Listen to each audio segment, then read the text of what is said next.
요한계시록 11번째 시간입니다. 오늘 말씀은 요한계시록 8장 1절부터 13절 말씀입니다. 6절부터 9절 말씀을 합독하고 요한계시록 8장 전체를 보도록 하겠습니다. 그러면 8장 6절부터 9절 말씀을 한 목소리를 합독하겠습니다. 일곱 나팔을 가진 일곱 천사가 나팔 불기를 준비하더라.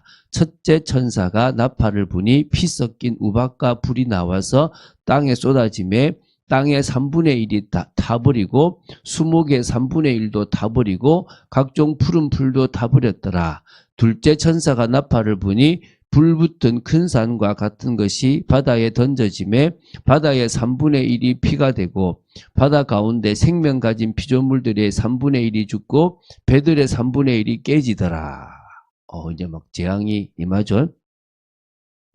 너무 두려워하지 마시고요. 아직 사실은 이 8장까지가, 이 8장이 7개의 인이 아직 안 끝났다라는 것을 우리가 알 수 있습니다. 7개의 인 중에서 7째 인, 7개는 수살 7개죠. 그 중에 마지막 7째 인을 이제 그 어린 양께서 떼시는데 그게 다시 7개의 나팔과 관련이 있다라는 내용이라는 겁니다.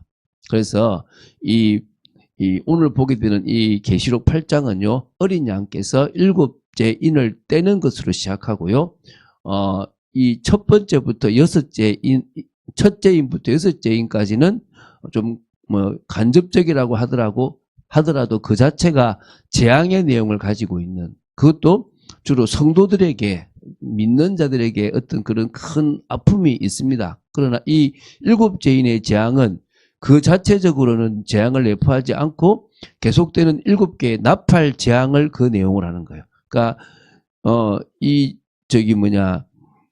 좀 다른 거죠, 개념이. 그죠? 그래서 이 7개의 인에서 첫째 인에서 5째 인까지는 그 당시 도미티안 바퀴 때 핍박과 환란을 받았던 그런 부분이고요. 6째 인은 이제 말세, 우리가 이제 앞으로 당하게 될 일에 있을 환란이라고 보시면 됩니다. 그러면 이제 중요한 것은 계시록 6장 17절이라고 말씀드렸지 않습니까?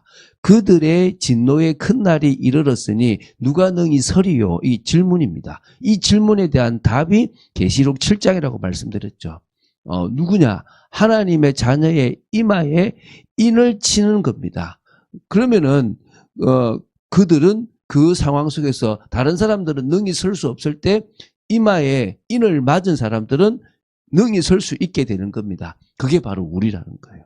예수님을 그리스도로 믿고 공동체의 축복을 누리는 우리는 이마에 인을 받고 있다라고 보시면 됩니다. 그래서 이제 이 7개의 인을 떼는데 이것은 또다시 7개의 나팔로 이어진다라고 말씀드렸죠. 그래서 이 7개의 나팔은 그때 하나님께서 하신 응답으로, 무슨 응답이냐? 그때 그 핍박을 받는 자들이 기도를 해요. 고난 속에서 그들이 하나님 앞에 기도를 하거든요. 그 기도에 대한 응답을 심판으로, 심판보다는 징계에 가까워요. 왜냐하면 심판은 끝나는 거지만, 남들이 볼 때는 심판이지만 다시 하나님은 기회를 주시는 거기 때문에 징계로 보인다고 생각하시면 됩니다. 자, 그 내용을 한번 좀 해볼게요. 자, 1절부터 6절은 7째 인 곧 하나님의 7 나팔 재앙을 위해서 7째 인을 뗀 후 7 나팔 재앙이 계시되기 직전에 있었던 일종의 서막과 같다고 보시면 됩니다. 그래서 1절은요, 7째 인을 떼실 때 하늘이 반 시간쯤 고요하더라 라고 합니다. 이거는 아침의 소재를 의미하는 부분들이 있대요. 그래서 결국은 하나님 앞에 조용하게 이렇게 어쩌면 우리를 좀 드리는 그런 시간일 수도 있는데요. 그러면서 2절에 내가 보매 하나님 앞에 7 천사가 서 있어 7 나팔을 받았더라. 이제 이 7째 인을 딱 띄니까 이제 7개의 나팔과 관련된 일들이 시작됩니다. 그런데 그 전에요, 이 3절부터 5절에 보면 한 천사가 향연, 하나님 앞에 이렇게 드리는 향연, 그리고 그 황년과 합해진 성도들의 기도를 하나님 보좌 앞에 봉헌하고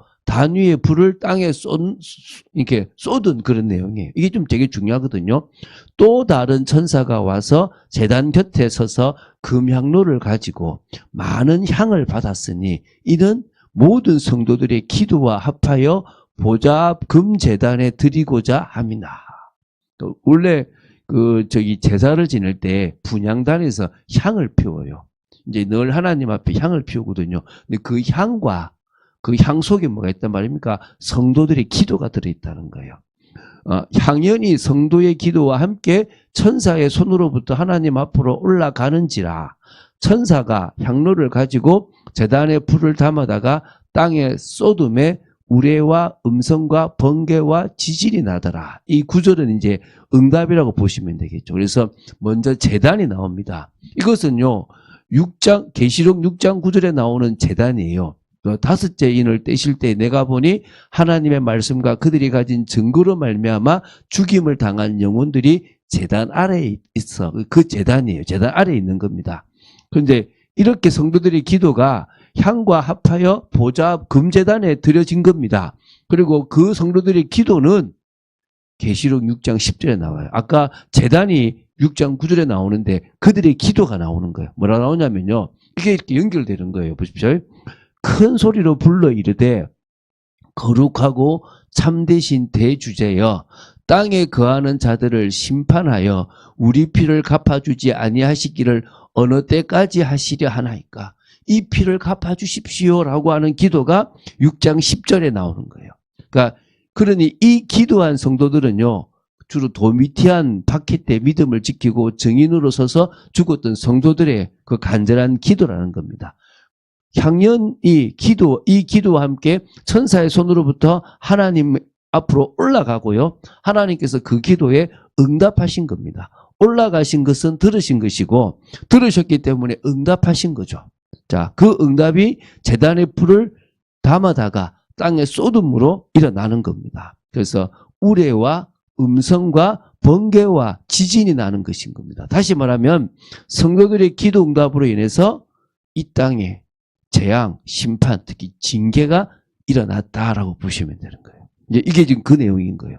그러니까 어찌 보면 하나님은 이 7개의 나팔을 이제 이 땅에 내리는 심판, 징계로 보는데요. 그 징계가 바로 시작이 핍박을 받았던 성도들이 주님 앞에 그 제단 아래에서 기도한 거예요. 그 기도 소리가 지금 하나님 앞에 올려졌다라고 보시면 됩니다. 그래서 보겠습니다. 그래서 6절은 7 천사가 나팔 재앙을 수행하기 위하여 나팔 불기를 예비한 내용입니다. 그래서 7 나팔을 가진 7 천사가 나팔 불기를 준비하더라라고 하죠. 그죠? 이제 7절부터 이제 13절부터가 이제 이 7 나팔을 의미한 이제 7 나팔인데요. 그 중에 이제 넷째 나팔까지가 나옵니다. 그리고 이것은 아까 말씀드렸던 것처럼 성도들이 어느 때까지 우리 피를 갚아주지 않겠습니까? 라고 하는 그 기도에 대한 응답이라고 보시면 됩니다. 그래서 첫째 나팔 재앙부터 해서 지금 나오는데요. 7절 첫째 천사가 나팔을 부니 피 섞인 우박과 불이 나와서 땅에 쏟아짐에 땅의 3분의 1이 타버리고 수목의 3분의 1도 타버리고 각종 푸른 풀도 타버렸더라. 이게 지금 자연재해, 전쟁, 사회 붕괴를 통한 어떤 환경 생태에 대한 심판이라고 보시면 되겠죠. 두 번째 이제 8절부터 9절이 둘째 나팔입니다. 사실 이 내용은 제가 특별하게 해석을 하진 않습니다. 제가 그 정도까지 능력은 안 되고요. 이런 재앙들이 결국 하나님이 성도들의 기도에 응답하신 거다라고 하는 것만 기억하시면 돼요. 자, 둘째 천사가 나팔을 부니 불 붙는 큰 산과 같은 것이 바다에 던져짐에 바다의 3분의 1이 피가 되고 바다 가운데 생명 가진 피조물들의 3분의 1이 죽고 배들의 3분의 1이 깨지더라. 좀 되게 지금 심각하죠. 그죠? 국가 체제의 붕괴도 있고요. 해상 교육의 타락과 이 정치 경제 구조에 대한 어떤 그런 심판으로 보셔도 되겠죠. 자, 10절, 11절은 셋째 나팔입니다. 셋째 천사가 나팔을 부니 횃불같이 타는 큰 별이 하늘에서 떨어져 강들의 3분의 1과 여러 물샘에 떨어지니 이 별 이름은 쓴쑥이라. 물의 3분의 1이 쓴쑥이 되매 그 물이 쓴쑥이 되므로 많은 사람이 죽더라라고 나옵니다. 이제 이 쓴쑥이라고 하는 것은 횃불같이 타는 이 큰 별이 하늘에서 이제 강과 샘에 떨어져서 물의 3분의 1을 쓰게 했다라고 하죠. 그래서 그 물을 마신 사람들이 다 죽게 되는데요. 생명의 근원, 물의 오염이죠. 그죠? 또 그래서 우상숭배나 거짓 교훈, 도덕적 타락으로 인해서 영적, 도덕적 오염을 상징한다라고 보기도 하는데요. 어쨌든 그렇습니다. 이제 넷째 재앙입니다. 넷째 나팔입니다. 넷째 천사가 나팔을 부니 해 3분의 1과 달 3분의 1과 별들의 3분의 1이 타격을 받아 그 3분의 1이 어두워지니 낮 3분의 1은 비추임이 없고 밤도 그러하더라. 이게 결국은 이게 질서와 리듬이죠. 낮과 밤, 계절, 역사, 질서, 이게 붕괴가 되고요. 하나님을 거부한 인류 위에 임하는 어떤 문화, 문명, 역사의 어두움을 의미하기도 한답니다. 하여튼간에 자, 그러면서 13절에 내가 또 보고 들으니 공중에 날아가는 독수리가 큰 소리로 이르되 땅에 사는 자들에게 화가 있으리니 이는 새 천사들이 불어야 할 나팔 소리가 남아 있음이로다 하더라. 이게 지금 3번 거듭 화가 일어날 거란 겁니다. 자, 우리 아직 7 나팔 전부를 보지 못했습니다. 그거는 이제 좀 뒤에 제가 볼 거고요. 이제 오늘은 이제 이 나팔이 왜 생겼는가에 대한 겁니다. 7째 인과 관계된 게 7 나팔입니다. 그런데 이 7 나팔은 앞에 핍박받고 환난받고 죽임을 당한 성도들의 기도의 응답이라는 거예요. 근데 그게 이제 여러 가지가 있는 겁니다. 이게 일종이에요. 모티브라고 해요. 뭐냐면 우리가 이 재앙을 구약에 봤잖아요. 뭐죠? 애굽에 내린 10가지 재앙인 거예요. 애굽의 그 사람들이 이스라엘 백성들을 학대하고 죽였단 말입니다. 그 이스라엘 백성들을 학대한 애굽에 대한 심판이 10가지 재앙이에요. 그럼 동일하게 하나님의 백성들을 핍박하고 죽인 이 세상에 대한 심판 징계가 바로 이 7재앙, 이 7가지의 나팔을 통해서 나타나는 재앙이라고 보시면 됩니다. 심판이죠. 그런데요, 여기서 이제 심판이라는 것보다는 왜 징계라고 하냐 그러면 심판은 그냥 끝이에요. 그런데 징계는 기회를 주는 거예요. 그 증거가 바로 9장, 10장에 나와요. 징계를 통해서 깨닫고 돌이키고 회개하기를 원하시는 거예요. 그래서 세상이 변하는가 회개하는가 사실은 안 해요. 계시록 9장 20절 21절 보면 안 하는 모습이 나와요. 이제 읽어볼게요. 이 재앙에 죽지 않고 남은 사람들은 이 7 나팔에서 재앙에 죽지 않고 남은 사람들은 손으로 행한 일을 회개하지 아니하고 오히려 여러 귀신과 또는 보거나 듣거나 다니거나 하지 못하는 금, 은, 동과 묵석의 우상에게 절하고 또 그 살인과 복술과 음행과 도둑질을 회개하지 아니하더라.